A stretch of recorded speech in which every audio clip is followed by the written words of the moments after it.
नमस्कार, मैं हूं संजय शर्मा। आप देख रहे हैं 4 PM न्यूज नेटवर्क।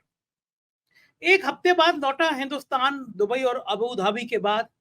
और जैसे ही मैं फ्लाइट से उतरा और मैंने फोन पे देखा, मैसेज देखे, कुछ संदेशे देखे, मेरा सिर शर्म से झुक गया।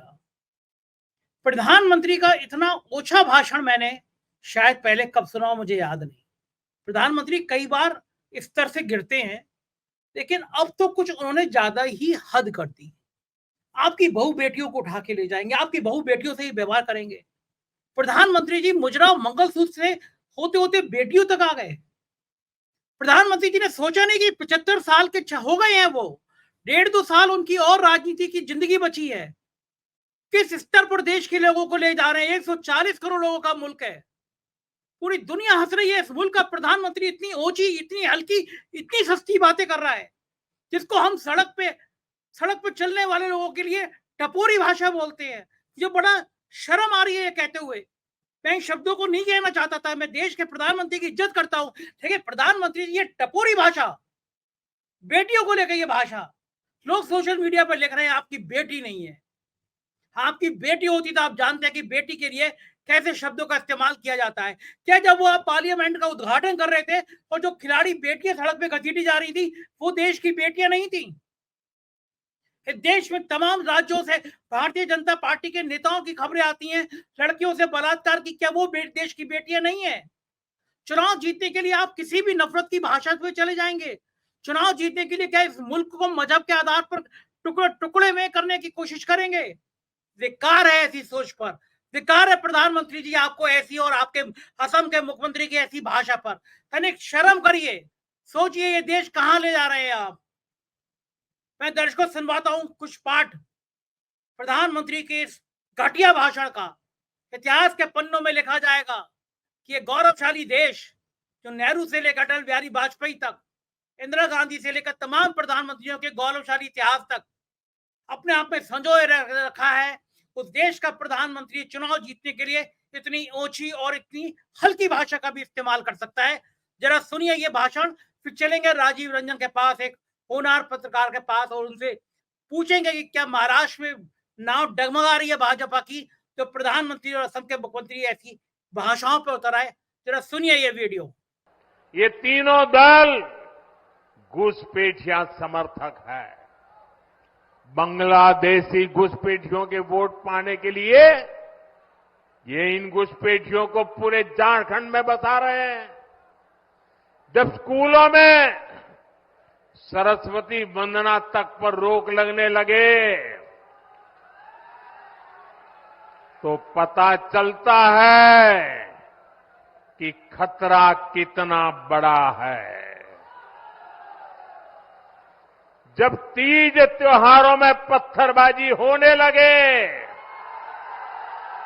माता दुर्गा को भी रोक दिया जाए।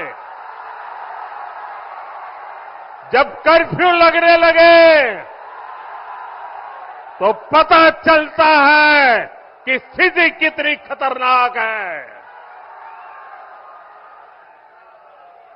जब बेटियों के साथ शादी के नाम पर छल कपट होने लगे तो पता चलता है कि पानी सिर के ऊपर से गुजरने लगा है। सुना आपने, ये प्रधानमंत्री की भाषा है। ये इस मुल्क के गौरवशाली इतिहास को समेटे हुए हिंदुस्तान के प्रधानमंत्री की भाषा है।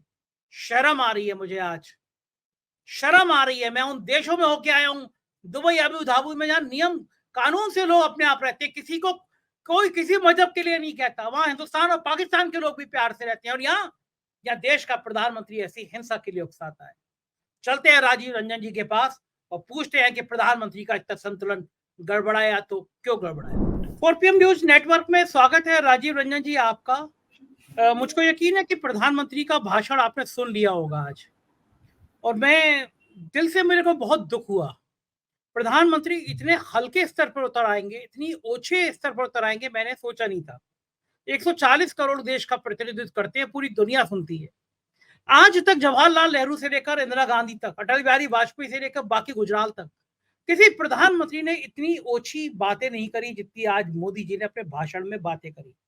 तुम्हारी बेटी को ले उठा के ले जाएंगे, मंगलसूत्र छीन लेंगे, भैंस खोल के ले जाएंगे। प्रधानमंत्री को हो क्या गया है? ये 2 ढाई साल की राजनीति और बची है प्रधानमंत्री की। देश का नाम क्यों आखिर डुबोनों में लगे हुए हैं? क्या इतनी ओछी बात? असम का मुख्यमंत्री जहर उगल रहा था तो मैंने मान लिया कि मानसिक रूप से बीमार है ये मुख्यमंत्री, इसको केवल असम में भी हिंसा भड़कानी है, लेकिन देश का प्रधानमंत्री है नरेंद्र मोदी। इस हद तक गिर के भाषण देना, ये देश कहां कहां किस गर्त में पहुंचाने वाले हैं? राजीव भाई, क्या लगता है आप? देखिए संजय जी, आपने बहुत ही अच्छा सवाल उठाया है। समझने वाली इसके अंदर में ये बात है कि भारतीय जनता पार्टी के जो मेन जो चिंतन का जो आधार रहा है जब से ये पार्टी बनी है, वो ये है कि अल्पसंख्यकों का डर दिखा के बहुसंख्यक को एकजुट करो और बहुसंख्यकों को वोटों को जो है वो परिवर्तित करो चुनाव में अपने पक्ष में। और इसी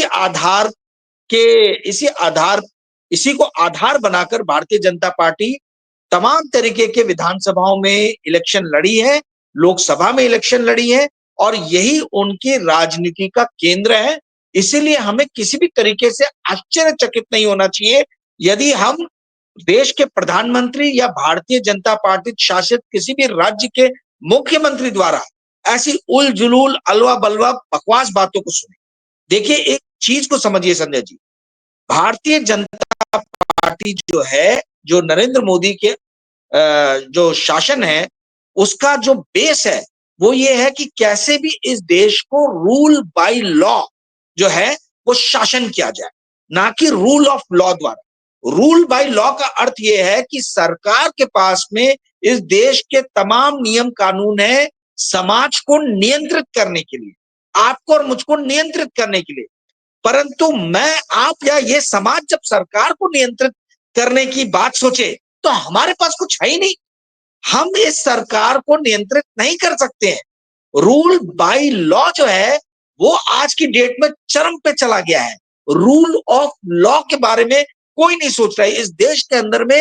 रूल ऑफ लॉ जब से नरेंद्र मोदी आए हैं तब से रूल ऑफ लॉ द्वारा ये देश संचालित नहीं हो रहा है, क्योंकि यहां पर मेरे पास में, आपके पास में, समाज के पास में कोई अधिकार, कोई विकल्प नहीं है कि हम सरकार को जो है वो नियंत्रित करें।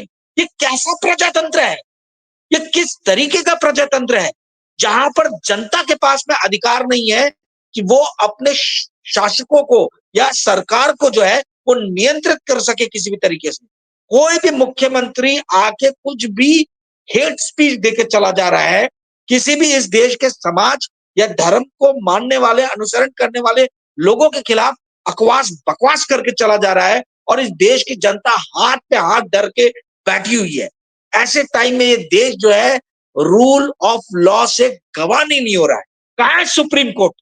आप पूछिए सुप्रीम कोर्ट को, कहा क्यों नहीं वो संज्ञान ले रहा है? कहां है इलेक्शन कमीशन? जितनी भी अथॉरिटीज बनाई गई थी, जितने भी, देखिए, प्रजातंत्र को, एक देश को चलाने में बहुत सारे जो है ऑर्गेनाइजेशन जो है, संस्थाएं जो है, उनका योगदान होता है। क्यों साउथ कोरिया जो है वो एक सफल देश माना जाता है और नॉर्थ कोरिया एक विफल देश माना जाता है? क्यों आज तक भारत को जो है वो एक सफल देश माना जाता रहा है और पाकिस्तान जो है एक विफल देश के रूप में जाना जाता रहा है? क्योंकि भारत में, साउथ कोरिया में, यहाँ पे बहुत ही ज्यादा एक प्रज्वलित जो है एक संस्थान का एक कल्चर है, ऑर्गेनाइजेशनल कल्चर है।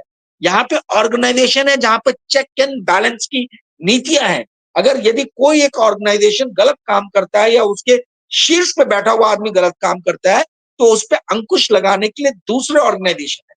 पर नरेंद्र मोदी जब से आए हैं, आप देखिए जितने भी संस्थान हैं, चाहे वो सुप्रीम कोर्ट हो, चाहे वो सीएजी हो, चाहे वो सीबीआई हो, चाहे वो ईडी हो, चाहे वो डीआरआई हो, सारे के सारे संस्थानों का जो है वो, मतलब आप समझिए, ह्रास हुआ है।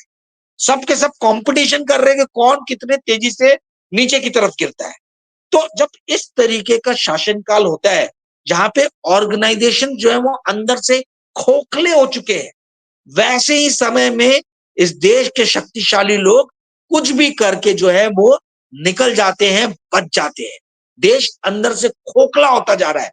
बनाना रिपब्लिक इसी को बोलते हैं, जहां सत्ता में बैठे हुए लोग जो है वो अपनी मर्जी से करोड़ों अरबों जनता को चला रहे हैं, या इनके शब्दों में कह लीजिए जो ये आपस में बैठ के जो बेडरूम में, ड्राइंग रूम में बात करते हैं कि हम तो इस देश के लोगों को चरा रहे हैं, जैसे जानवरों को चराया जाता है, उस तरीके से ये आपको और मेरे को हाँक रहे हैं, और हम लोग आंख बंद करके जो है वो विवश होके ये जिस दिशा में ले जा रहे हैं हम लोग उस दिशा में जा रहे हैं। एक बात को समझ लीजिए, जब तक इस देश की जनता जागरूक नहीं होगी, जब तक इस देश के संस्थान जो है वो फिर से पुनर्जीवित होकर चेक एंड बैलेंस की नीति को फॉलो नहीं करते हैं, तब तक आप समझिए कि मुख्यमंत्री, प्रधानमंत्री, गृह मंत्री, जितने भी तमाम तरीके के मंत्री संतरी लोग हैं, ये आएंगे, कुछ भी बकवास करेंगे, देश में हेट स्पीच देंगे और इस देश का माहौल खराब करने की कोशिश करेंगे। यदि हमको इस पे नियंत्रण करना है तो जनता को सड़क पे आना पड़ेगा, संस्थानों को पुनर्जीवित होना पड़ेगा, और ये जो रीढ़ विहीन जो इन संस्थानों के जो अध्यक्ष, जो हेड पे बैठे हुए लोग हैं, चाहे वो सीबीआई हो, चाहे ईडी हो, चाहे डीआरआई हो, चाहे सुप्रीम कोर्ट हो, हाई कोर्ट हो, इनको खड़े होकर बोलना पड़ेगा कि एनएफ इज एनएफ, अब हम और बर्दाश्त नहीं करेंगे। ये देश जो है वो संविधान के हिसाब से चलेगा, आपके मन मर्जी के मुताबिक नहीं चलेगा। जी संजय जी। राजीव जी, इनको ये नहीं लगता कि हर आदमी सोचता है कि मैं जब नहीं रहूंगा तो लोग मुझे कैसे याद करेंगे? आदमी कहता भी है, आम भाषा में कहता है कि आदमी की पहचान उसके ना रहने पे होती है, कि लोग उसके बारे में अच्छा बोलेंगे, बुरा बोलेंगे। प्रधानमंत्री जी 75वें साल में चल रहे हैं, ज्यादा से ज्यादा 2-3 साल और सक्रिय राजनीति है, उनको भी रिटायर होना पड़ेगा।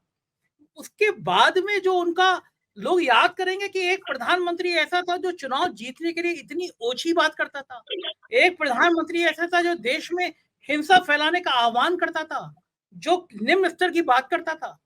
क्या प्रधानमंत्री को नहीं लगता होगा कि लोग मेरे बारे में ऐसा सोचेंगे? कहाँ आप दुनिया के बहुत बड़े नेता बनने चले थे कि हम विश्व गुरु बन जाएंगे, दुनिया हमारा सम्मान करेगी, और इतनी ओछी बात, एक समुदाय विशेष के लोगों को इतनी भड़काने वाली बात। क्या इनके अंदर कभी खुद से जब सोते होंगे रात को, तो क्या गिलानी नहीं होती होगी मैं देश के लोगों को के बीच में परिवार का मुखिया है, वो कैसी हिंसा फैलाना चाह रहे हैं, क्या मानसिक स्तर पे ले जाना चाह रहे हैं? कभी खुद में ख्याल नहीं आता होगा राजीव भाई इनको? देखिए, ग्लानी उसको होती है जिसका कैरेक्टर होता है, जिसका कोई कैरेक्टर ही नहीं है उसको क्या ग्लानी होगी? भाई, आपके अंदर यदि कैरेक्टर रहेगा तो आपके अंदर फ्लॉ ढूंढा जाएगा। आपके अंदर तो कोई कैरेक्टर ही नहीं है। जीवन में आपने कभी भी जो है जिम्मेदारी निभाई नहीं है, परिवार की जिम्मेदारी है या परिवार की जिम्मेदारी छोड़ के भाग गए। आपके ऊपर में जब इस राज्य को जब चल रहा था, उसको संभालने की बारी आई, आपने आंख मूंद लिए, नीरो बन गए आप, ठीक है। उसके बाद में जब देश में चाइना घुसा चला आ रहा है, तब आप झूठ पे झूठ बोले जा रहे हैं। तो जिम्मेदारियां देखिए, जिसका कैरेक्टर होता है उस कैरेक्टर वाले आदमी के अंदर हम फ्लॉ ढूंढते हैं। जब आपका कोई कैरेक्टर ही नहीं है और आपका एकमेव उद्देश्य है कि भाई वो क्या एक था हिंदी में एक कि घीतम घी पियम, और मतलब अपना ये शासन जो है वो चलता रहे, है ना, मतलब घी पी के भी उधारी में जिंदगी चलती रहे, उसी मैंने तरीके से। मैंने राजीव भाई, मैंने फिलॉसफी मेरा विषय रहा है, फिलॉसफी में है चारवाक दर्शन है वो। हाँ, चार बाग दर्शन। चारवाक का जी। दर्शन का सिद्धांत ये है कि जितना कर्जा ले लेके घी पी सकते हो उतना पियो, हाँ, जीवन का भरोसा नहीं है। तो खूब उनका ये कि कर्जा लो, मस्त रहो। वही हालत है कि आजादी के बाद से 2014 तक जितना कर्जा लिया गया होगा भारत ने, उससे कई गुना भाई साहब ने 10 सालों में ले लिया, कि अब तो एग्जैक्टली। कर्जा ले लेके मैं घी पी वही रहे हैं। हाँ, वही बता रहा हूँ कि भाई आपका कैरेक्टर ही नहीं है, आपका सिर्फ एक एम है कि मुझे बस शासन पे बैठे रहना।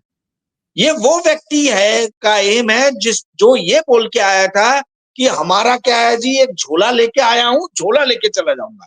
लोगों को आप समझ में आ रहा है कि झोला कितना भारी है जो इनको उठने नहीं दे रहा। आप इस बात को समझिए, आपने सही बोला, 1947 से लेके 2014 तक इस देश के ऊपर में जो कर्जा था वो था 55 लाख करोड़ का, और लास्ट फाइनेंशियल ईयर की एंडिंग में जो इस देश पे कर्जा हुआ वो 55 लाख करोड़ से बढ़ के 205 लाख करोड़ चला गया। आप ये समझिए 3 गुना लगभग 3 गुना कर्जा 10 साल के अंदर में 3 टाइम्स हुआ है।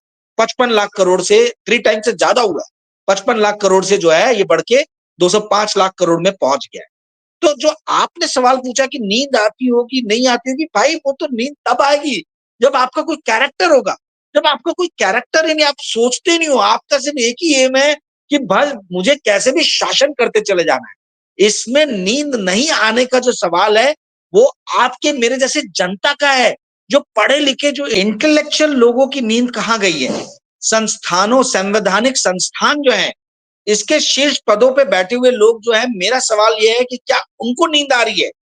कहाँ है बाबा रामदेव? ढूंढिए उनको और उनसे प्रश्न कीजिए कि क्या सिर्फ जब कांग्रेस की सरकार आती है तभी आपको इस देश के अंदर में भ्रष्टाचार होते हुए नजर आता है? तभी आपको इस देश में नजर आता है कि संवैधानिक पदों पे बैठे हुए लोग जो है अपने पदों का दुरुपयोग कर रहे हैं? ढूंढिए अन्ना हजारे को और पूछिए उनसे ये प्रश्न कि क्या जब कांग्रेस की सरकार आती है तभी आपको लगता है कि संवैधानिक पदों पे बैठे हुए लोग जो है अपने सत्ता का दुरुपयोग कर रहे हैं? ढूंढिए श्री श्री रविशंकर जी को और उनसे सवाल पूछिए।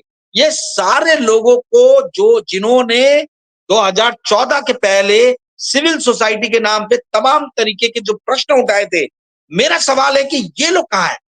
इनको कैसे मोदी सरकार ने बाय आउट कर लिया, मुझे ये समझ में नहीं आ रहा।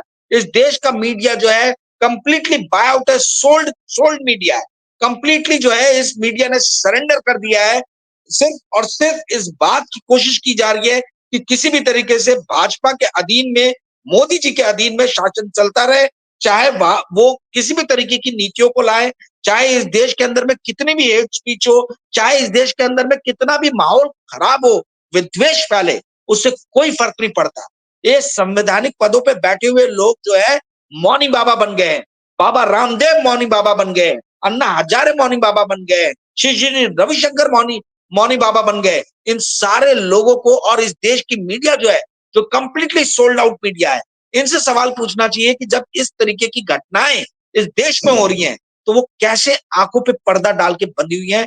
इतिहास जो है सिर्फ नरेंद्र मोदी को जो है वो याद नहीं करेगा, वो जज नहीं करेगा। इतिहास ये सारे लोगों को प्लस भारत की मीडिया के ऊपर में प्रश्न लगाएगा और उनको जज करेगा कि आप कैसे ये सारी चीजों को अपने वॉच में होने दे रहे थे, कैसे ये सारी चीजें इस देश में हो रही थी, घटित हो रही थी और इस देश का मीडिया सोया हुआ था। इस पे जरूर आगे चल के चर्चाएं होंगी संजय जी। और मुझे और आपको मीडिया कर्मी होने के कारण बहुत ही हमारे लिए शर्मसार बात है कि देश की जनता की नजरों में मीडिया का जो है वो असर कम हो रहा है। और अन्ना हजारे, बाबा रामदेव और श्री श्री रविशंकर जहां भी हैं, यदि वो 4 PM को सुन रहे हैं तो अभी भी समय है भैया, जागिए। और जैसा आपने 2014 के पहले जो है चिंतन मनन किया था उसी तरीके के चिंतन मनन कीजिए, उसी तरीके के विवेक का प्रयोग कीजिए और उसी तरीके की भाषा का इस्तेमाल कीजिए जो 2014 के पहले तक आप कर रहे थे। जी संजय जी। बिल्कुल ठीक कह रहे हैं राजीव जी। और लोग कह रहे हैं कि चूंकि आप भी महाराष्ट्र से आते हैं कि महाराष्ट्र के हालात देख के प्रधानमंत्री जी थोड़े विचलित हो गए हैं। भारतीय जनता पार्टी को लग रहा है कि महाराष्ट्र के पत्ते पिटते हुए नजर आ रहे हैं। महाराष्ट्र की स्थितियां दिन पर दिन खराब हो रही हैं। अजीत पवार ने ब्लड प्रेशर हाई कर दिया है। महाराष्ट्र में क्या है, वाकई में महाराष्ट्र के ऐसे हालात बन रहे हैं जो मोदी जी की नींद जिन्होंने उड़ा दी है? क्या है स्थिति महाराष्ट्र की, आपके पास क्या जानकारी है? देखिए, महाराष्ट्र भारत का one of the most literate state है, भारत का सबसे ज्यादा इंडस्ट्रियलाइज स्टेट है। महाराष्ट्र के लोग जागरूक है। महाराष्ट्र में 18वीं शताब्दी से ही जो है काफी सामाजिक आंदोलन हुए। बंगाल और महाराष्ट्र ये दो राज्य भारत में जो है अपने सामाजिक आंदोलन और जो समाज के सुधार के लिए जो कार्य करते आए हैं उन लोगों के लिए जाना जाता है। महाराष्ट्र हमेशा से जो है महिला शिक्षा के लिए जाना जाता है। तो इस राज्य की जनता बहुत ज्यादा जागरूक है। उन्होंने देख लिया कि किस तरीके से इस राज्य के अंदर में जितने भी इंपॉर्टेंट प्रोजेक्ट्स थे उनको कैसे नरेंद्र मोदी जी पिछले 10-11 साल में उठा के गुजरात लेके गए और किस तरीके से देवेंद्र फडणवीस और भाजपा की तमाम जो लीडर्स, बड़े बड़े लीडर्स जो महाराष्ट्र के हैं, जो राज्य के लीडर हैं, ये किस तरीके से चुप्पी एकदम मुंह पे उंगली लगा के ये लोग बैठ गए थे जब इस राज्य से जो है एक एक करके प्रोजेक्ट जा रहे थे। तो लोगों को ये समझ में आ गया कि ये हमारे नेता नहीं है, ये हमारे हितैषी नहीं है। जब इस राज्य के अंदर में रोजगार के अवसर देने के लिए जो कांग्रेस ने पहले 2014 के पहले जो भी बोइंग का प्रोजेक्ट हो, हमारे नागपुर में एमआरओ का प्रोजेक्ट हो, ठीक है, ये जितने भी तमाम तरीके के प्रोजेक्ट थे, ये सब उठ के चले गए हैं पड़ोसी राज्य गुजरात में। तो इससे राज्य की जनता जो है, खास तौर पे जो पढ़ी लिखी जनता है, वो बहुत ज्यादा नाराज है। दूसरी नाराज होने का कारण है कि इस राज्य की जो राजनीतिक पार्टियां थी, रीजनल पार्टीज, उसको बहुत ही बुरी तरीके से तोड़ा फोड़ा गया और जिसके कारण से जो है महाराष्ट्र की बात बुलंद आवाज में उठाने वाले जो राजनीतिक दल थे, उनको समाप्त करने का प्रयास किया गया और जनता को यह समझ में आया है कि भाई हमारे मुद्दे जो उठाने वाले लोग थे, इनको तो उनकी तो पार्टियों को ही इन्होंने तोड़ दिया। तो भारतीय जनता पार्टी जो है किसी भी तरीके से हमारी हितैषी पार्टी नहीं है, ये समझ में आ रहा है लोगों को। तो ये सारे कारणों से जो है भारतीय जनता पार्टी जो है एक बैक फुट पे है, क्योंकि इनके पास में दिखाने के लिए विकास के कोई कार्य नहीं है, ज्यादा कार्य नहीं है। बॉम्बे में जो भी छुटपुट एक दो काम कर रहे हैं और गडकरी साहब ने जो रोड बनवाई है, इसके अलावा इनके पास में कोई काम नहीं है। मानव अधिकार सूचकांक ले लीजिए या आप एजुकेशन ले लीजिए, हेल्थ ले लीजिए, मतलब आप कोई सा भी सेक्टर उठा लीजिए, ऐसा नहीं है कि महाराष्ट्र ने 2014 के पहले जिस लेवल पे था उससे लंबी छलांग मार के वो आगे चला गया है। आज इस राज्य के अंदर में बेरोजगारों की फौज खड़ी हुई है।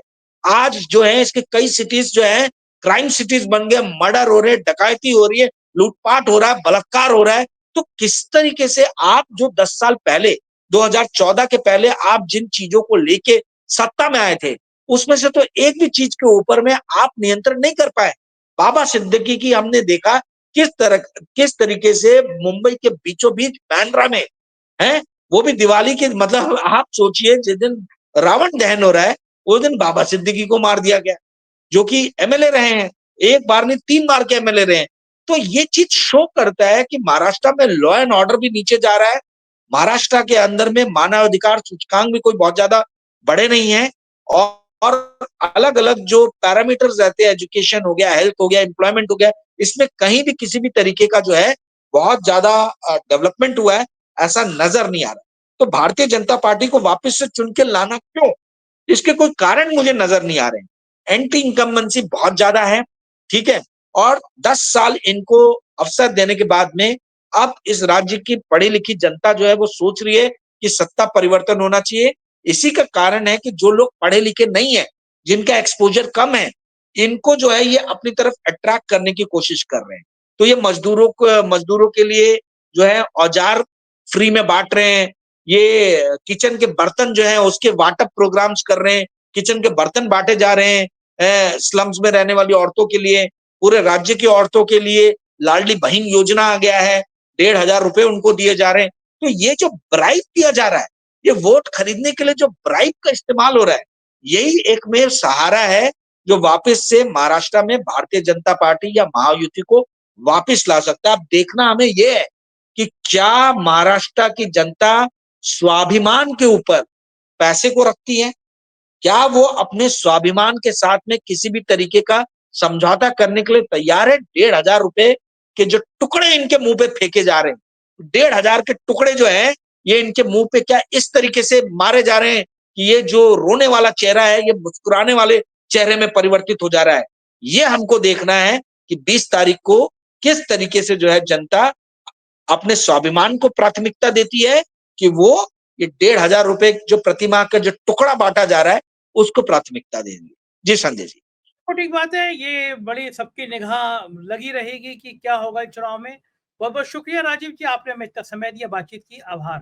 सुना आपने, मेरी तरह राजीव रंजन का भी मानना है कि महाराष्ट्र में स्थितियां खराब होती जा रही हैं, शायद भारतीय जनता पार्टी और प्रधानमंत्री का संतुलन गड़बड़ा गया। देश के लोगों, ये आपकी जिम्मेदारी है कि आप प्यार से रहे, भाईचारा से रहे।